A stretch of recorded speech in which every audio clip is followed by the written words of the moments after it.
bukan berarti akidah, syariah, ibadah, adab tidak penting. Sangat penting. Sangat penting. Tetapi ketika muamalah ini ditinggalkan dan kemudian tidak ada yang mengharap sektor itu, maka literasi umat terhadap ekonomi Islam itu nggak ada. Nggak ada ya. Karena nggak ada, maka kemudian apa? Ya dia akan terpengaruh oleh literasi kaitannya dengan kapitalisme. Dan ini sudah mendarah daging.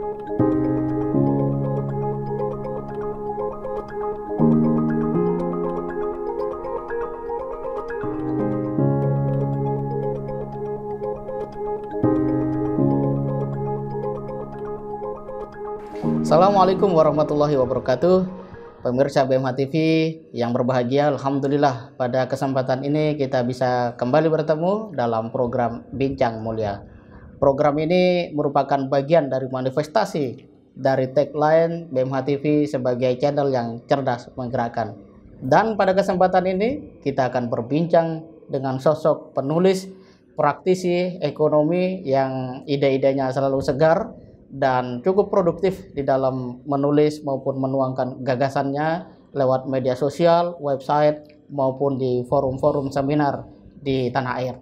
Dan langsung saja kita sapa, beliau adalah Ustadz Asih Subagio. Assalamualaikum Ustaz. Waalaikumsalam warahmatullahi wabarakatuh. Bagaimana kabarnya Ustaz? Alhamdulillah baik. Walaupun pandemi kayaknya ekonomi umat harus terus meningkat ini. Harus bangkit meskipun sebagian besar harus diakui terpuruk. Masya Allah. Nah ini bicara sebagian besar terpuruk, tampaknya Ustadz Asih juga melalui buku Spektrum Ekonomi dan Bisnis kita. Betul. Juga ada rumusannya mungkin saja. Nah kira-kira secara psikologis dulu Ustadz, yang awal-awal ringan-ringan. Psikologis bagaimana sebenarnya kita menghadapi fakta bahwa ekonomi kita menurun? Iya. Meskipun saya nulis buku ini 3 tahun yang lalu gitu ya, tapi insya Allah masih memiliki relevansi saat ini. Salah satu yang saya tulis di situ kaitannya bagaimana membangun ketahanan pangan misalkan. Nah saat ini di kala pandemi seperti ini hampir semua bisnis itu mengalami goncangan yang dahsyat, bahkan pertumbuhan ekonomi sampai akhir tahun ini 2020 maksud saya itu minus 2, sekian gitu. Nah satu hal yang kemudian tetap mengalami pertumbuhan adalah sektor pangan. Makanya pangan itu menjadi salah satu hal yang sangat penting untuk kemudian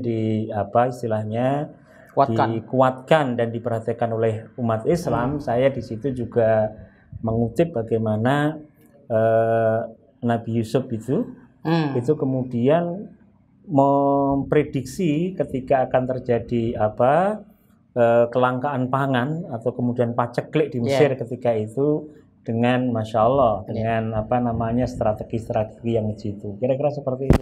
Luar biasa. Jadi berangkat dari hal yang mendasar, sebenarnya Quran sudah membimbing gitu, bahwa terobosan dan kekuatan pangan itu adalah dasar dari segala kekuatan ya. Betul. Kekuatan survive, eksistensi dari umat Islam. Nah, tapi kalau kita bicara hari ini, bagaimana dan apa sebabnya, khususnya di Indonesia, umat Islam di Indonesia menjadi tampaknya begitu asing dengan praktek-praktek ekonomi ini.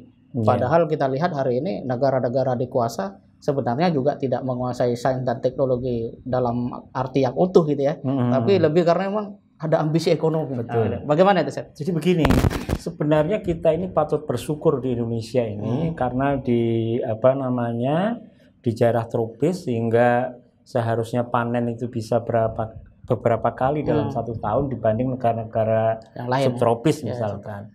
Di sisi lain sumber daya alam kita ini sangat melimpah. Sayangnya kemudian kedaulatan ekonomi itu tidak dipegang oleh umat. Dari mungkin di buku saya itu juga saya sebut bahwa laporan-laporan dari banyak lembaga itu menunjukkan bahwa ekonomi umat ini tidak dipegang oleh umat kita. Makanya kemudian di salah satu subjudul dari ini adalah menjadi tuan di negeri sendiri.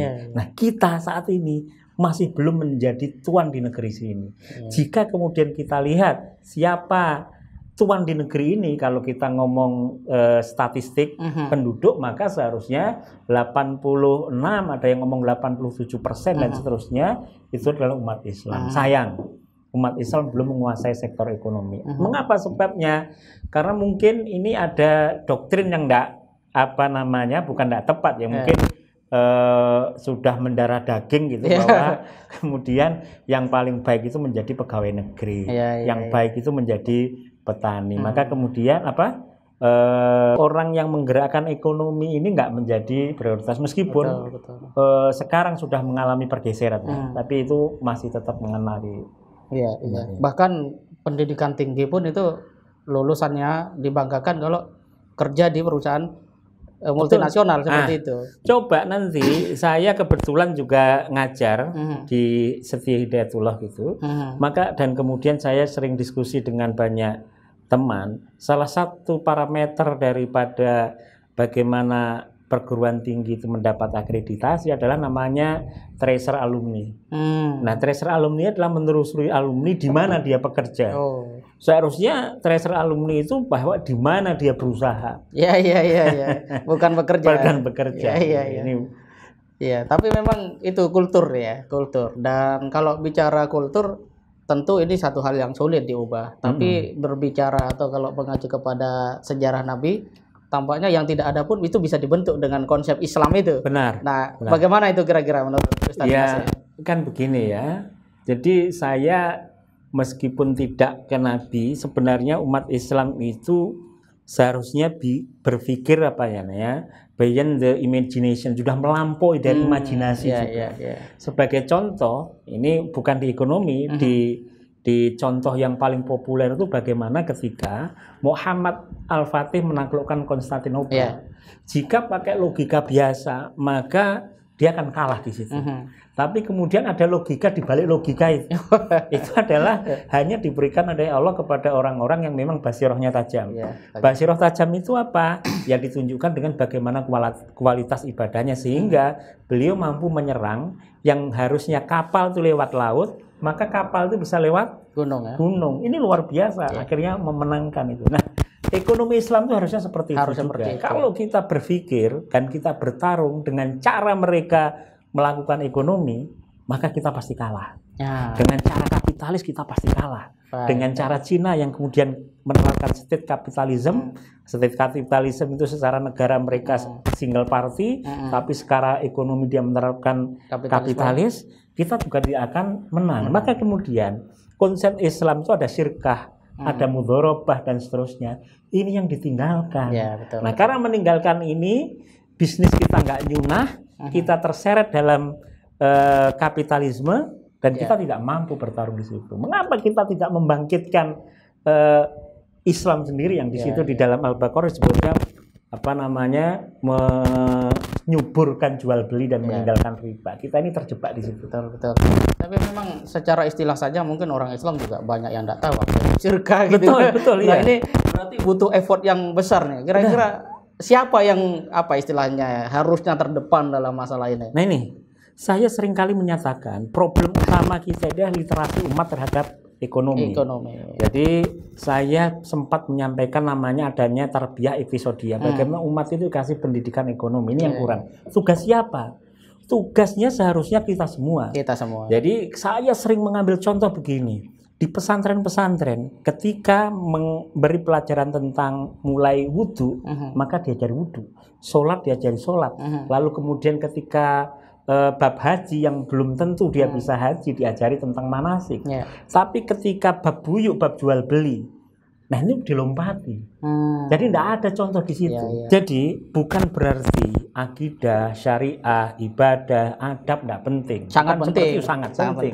Tetapi ketika muamalah ini ditinggalkan dan kemudian tidak ada yang menggarap sektor itu, maka literasi umat terhadap ekonomi Islam itu nggak ada ya. Karena nggak ada, maka kemudian apa? Ya dia akan terpengaruh oleh literasi kaitannya dengan kapitalisme.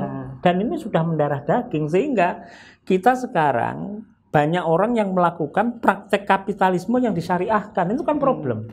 Bukan kita mengambil dari intisari ajaran Islam memang full dengan itu. Jadi superioritas Islam itu kemudian dikalahkan. Karena apa? Ya karena literasi kita yang lemah. Ini salah siapa? Ya kita sebagai pendidik yang tahu seharusnya menyebarkan itu. Tidak ikro gitu ya? Ya nggak ikro, betul. Nggak ikro, betul. Betul. Nah, kalau kemudian kita lari ke ranah praktek, waktu itu ekonomi sempat krisis macam-macam. Nah, itu ternyata yang bertahan tuh UMKM ya. Betul. Nah, pertanyaannya, apakah model UMKM ini ada relevansinya dengan spirit ataupun nilai-nilai ajaran Islam dalam ekonomi? Kalau iya, kenapa enggak ini kemudian menjadi satu pola baru ya, sebagai awal untuk membangkitkan spirit berekonomi umat Islam? Kira-kira bagaimana itu? Ya begini, jadi ketika Nabi untuk melawan dominasi Yahudi di Madinah ketika itu, beliau menyuruh Abdurrahman bin Auf, sahabat, untuk mendirikan pasar. Maka kemudian apa yang dilakukan Abdurrahman bin Auf adalah dia melakukan koordinasi dengan pedagang-pedagang seperti itu. Maka di buku Khaula Rasul atau 60 karakteristik sahabat Rasul disebutkan bahwa tidak ada pedagang di Madinah yang tidak bersirkah dengan beliau. Abdurrahman bin Auf. Ya, Abdurrahman bin Auf. Artinya apa? Artinya pedagang-pedagang kecil ini berhimpun sehingga menjadi kekuatan besar. Nah, problem yang ada sekarang adalah yang kecil-kecil ini tidak berhimpun. Sementara yang besar itu sudah terlalu menggurita. Betul. Mengapa yang besar menggurita? Karena dia bisa mempengaruhi kekuasaan. Nah, mempengaruhi kekuasaan itu artinya mempengaruhi kebijakan. Mempengaruhi kebijakan artinya dia akan mulus di situ. Sementara yang kecil tidak ada gitu. Maka yang kecil itu harus bersirkah, harus berkongsi, harus kerjasama sehingga menjadi kekuatan. Nah, ini sebenarnya. Jadi UKM kita itu sangat relevan kemudian ketika bekerja sama. Nah, ini kita butuh Abdurrahman bin Auf dalam konteks personal atau sistem? Nah, ini yang menarik. Ini yang menarik. Jadi dulu karena Madinah itu masih kecil, memang personal. Tapi sesungguhnya Abdurrahman bin Auf itu sebenarnya bisa dalam sistem. Jadi ketika sistem ekonomi Islam itu bisa diterapkan dengan baik, maka kemudian dia otomatis akan menghimpun kekuatan-kekuatan kecil. Artinya UMKM itu akan menjadi kekuatan. Karena buktinya apa?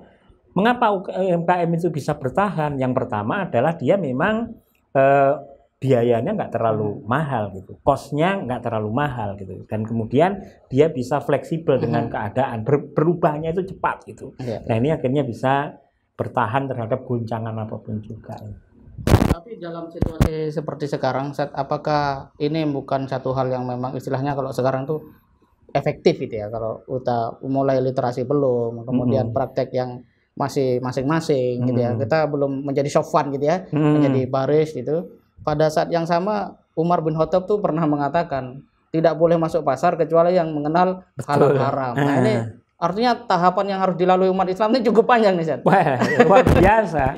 Saya di beberapa kali diskusi juga nyampaikan seperti itu. Kalau kita mau kemudian serigid sebagaimana Umar bin Khattab menjadi khalifah, sehingga ada muhasib yang mengawasi di pasar itu, orang yang tidak paham fikih, yang tidak ngerti halal haram tidak boleh masuk itu, tidak boleh berdagang. Ini memang sebenarnya salah satu kunci. Artinya mengapa zaman Umar dan kemudian selanjutnya itu kesejahteraan ekonomi naik, karena memang orang yang berdagang itu mengerti kaidah dagang. Apa maksudnya dagang? Apa tujuannya? Apa latar belakangnya? Problem sekarang yang berdagang orang tidak ngerti itu.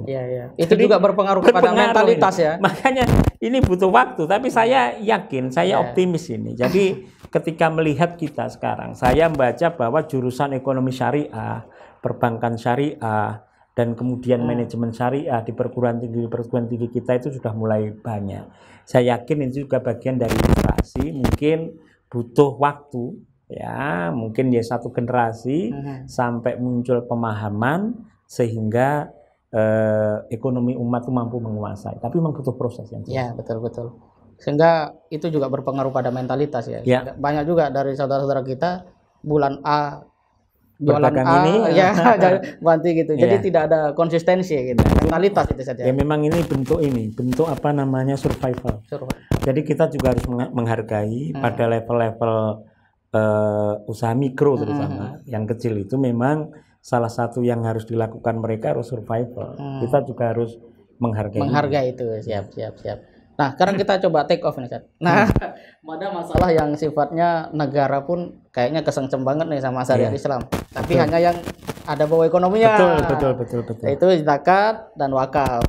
Haji juga haji. Haji ya, termasuk haji. Nah, ini bagaimana negara pada satu sisi mengakui bahwa syariat Islam ini keren loh gitu ya. Syariat Islam ini bisa dipakai landasan membangun, bukan sekedar spiritualitas tapi juga infrastruktur dan seterusnya.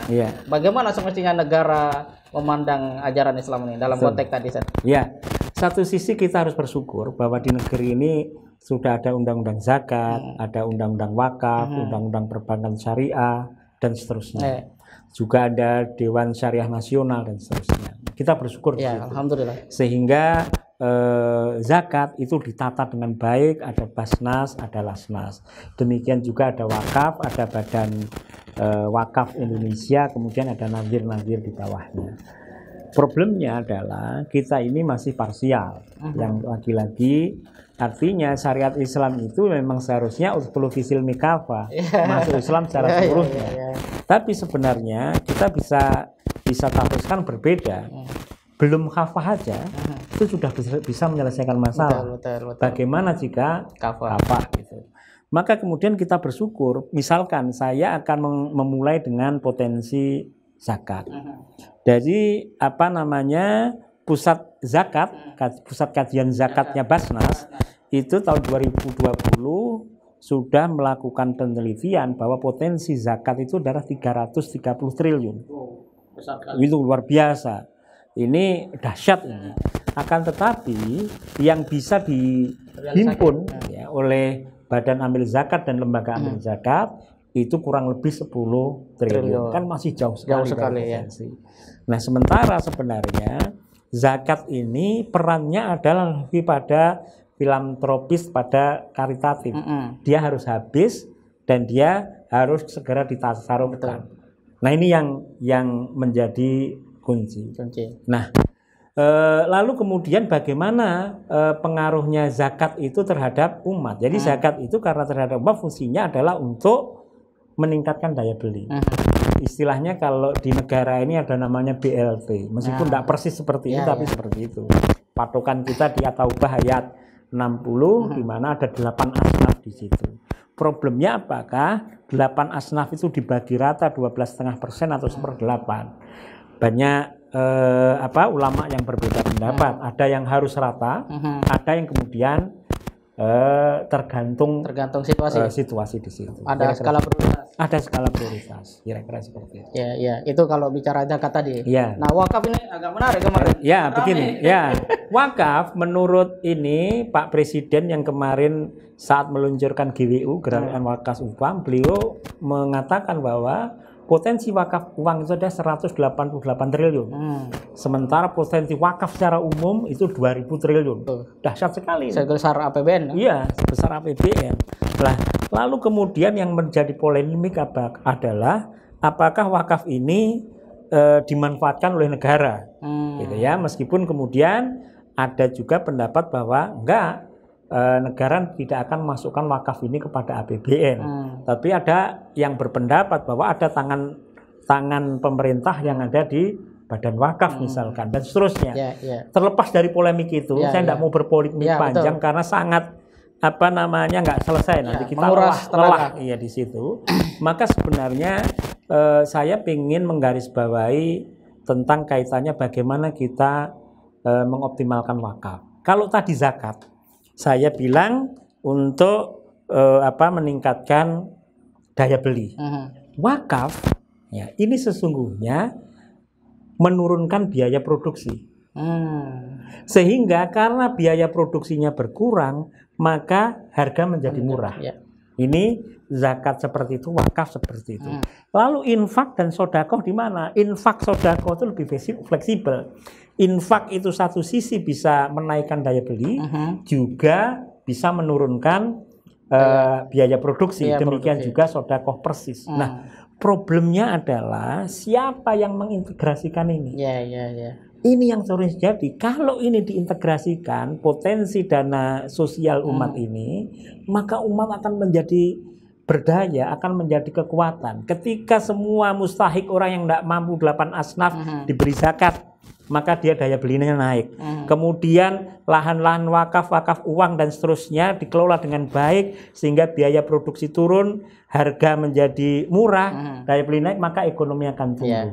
Nah, ini yang belum dilakukan ya, integrasi disinergikan, dan kata kuncinya adalah kita harus membentuk ekosistem ini. Yang mengintegrasikan zakat, infak, sedekah, wakaf sehingga menjadi kekuatan ekonomi. Makanya ini seharusnya yang dipikir negara ini seperti ini seharusnya. Harusnya perlahan-lahan gitu saja. Betul, iya. Kedua pelan-pelan menjadi kafah gitu ya. Nah, untuk itu saya sempat menyampaikan begini, seharusnya ada satu kawasan. Satu kawasan, apakah itu bentuknya desa, kecamatan, atau kabupaten, kota, itu sebagai kawasan ekonomi syariah yang menerapkan itu tadi.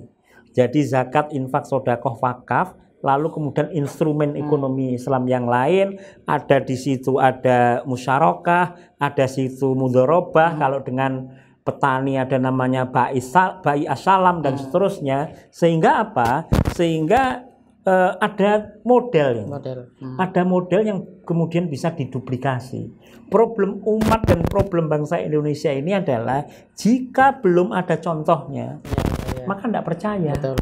Maka kita harus ini. Nah, ini kerja keroyokan ini. Kerja keroyokan Badan Amil Zakat, Lembaga Amil Zakat, Badan Wakaf Indonesia, dan kemudian juga nazir-nazir yang dimiliki oleh ormas, oleh lembaga-lembaga lain, serta instrumen ekonomi Islam yang lainnya. Ini penting ini menurut saya. Semestinya gotong royong tuh ke sini ya. Ya, inilah gotong royong. Kalau mau mengimplementasikan Pancasila, gotong royong segini. Bukan pada makna permukaan jembatan. Iya.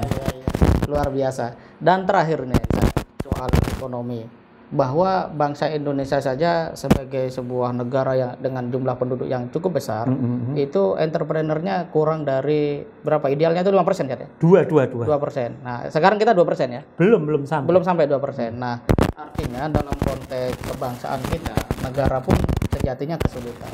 Nah, kira-kira bagi generasi muda ini supaya keluarlah dari jeratan kultur lama, untuk betul-betul tampil memiliki setidak-tidaknya mindset kemandirian, itu apa pesan dari saya?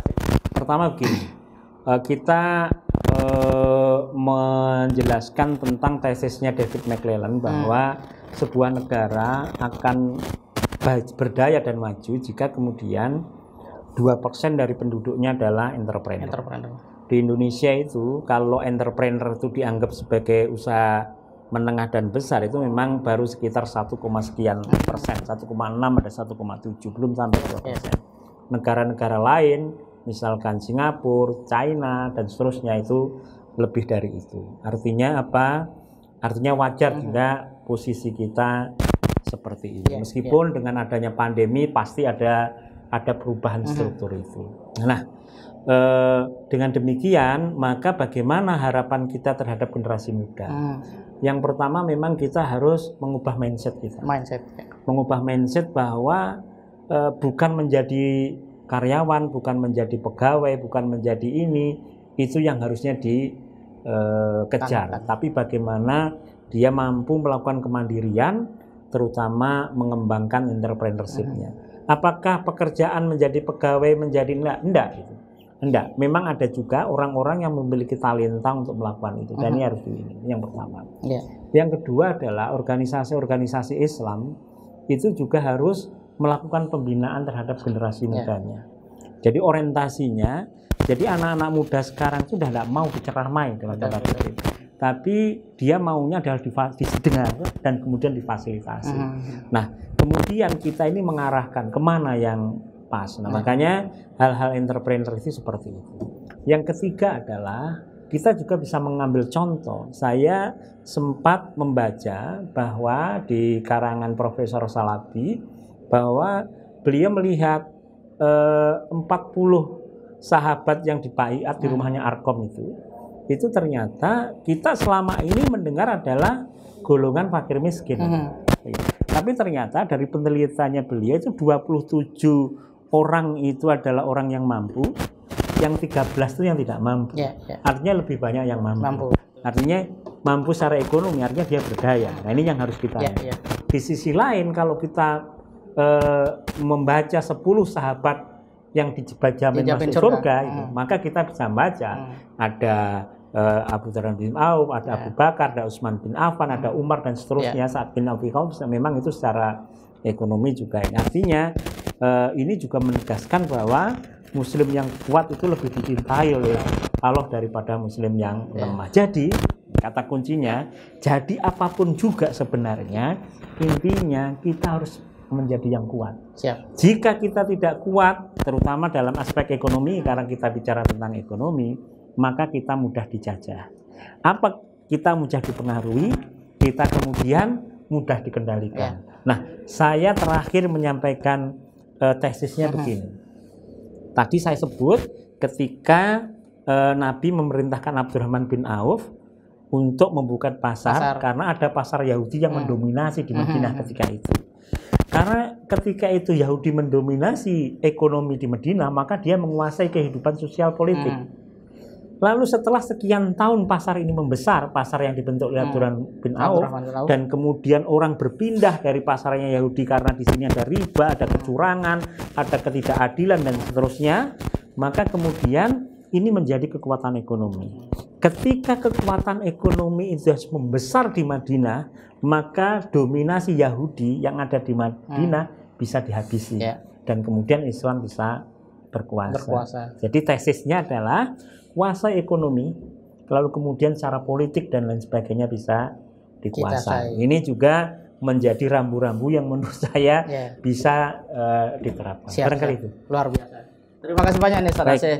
Luar biasa wawasan yang beliau sampaikan kepada kita semua. Dan pemirsa BMH TV, dari Bincang Mulia edisi ini kita dapat temukan satu benang merah bahwa literasi ekonomi umat menjadi hal yang pertama harus dikuatkan. Pada saat yang sama di tengah era digital di mana banyak generasi milenial eksis di saat ini, maka fasilitasi atau fasilitas untuk kemudian mereka betul-betul merasakan nuansa keindahan daripada penerapan ekonomi Islam itu harus lebih diutamakan dibanding sekedar narasi biasa. Dan yang terakhir, mindset ini harus ada di dalam diri kita. Dan seperti kata Al-Quran bahwa ketika kebenaran itu datang, maka kebatilan akan sirna dengan sendirinya. Begitu Abdurrahman bin Auf mampu membangun pasar yang terus membesar, dengan sendirinya pasar Yahudi tereliminir, bahkan sirna dan lenyap untuk selama-lamanya. Saya pikir ini yang dapat kita sampaikan pada perbincangan BMH TV dalam program Bincang Mulia kali ini. Tetap bersama BMH TV, channel yang cerdas menggerakkan. Bersama-sama kita bangun umat, bangsa, dan negara menjadi lebih baik, menjadi lebih maju dan sejahtera. Demikian, terima kasih. Assalamualaikum warahmatullahi wabarakatuh. Waalaikumsalam warahmatullahi wabarakatuh.